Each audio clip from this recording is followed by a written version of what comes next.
Hello mga guys! Good morning! Ayan ang gagawin natin today. Maglilinis tayo ng bahay. Ayan. So, walang mga bata dito.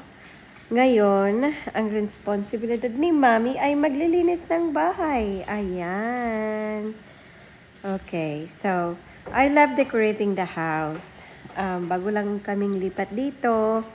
Ngayon, medyo hindi pa fully decorated, pero okay naman siya. It's good for 4 person, for 4 family, what I mean. Okay guys, thank you so much for watching. Subscribe on my channel.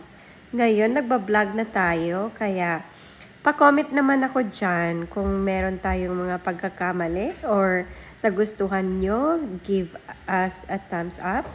Ayan. So, salamat sa inyong lahat na nanonood. Okay. Live here in the USA.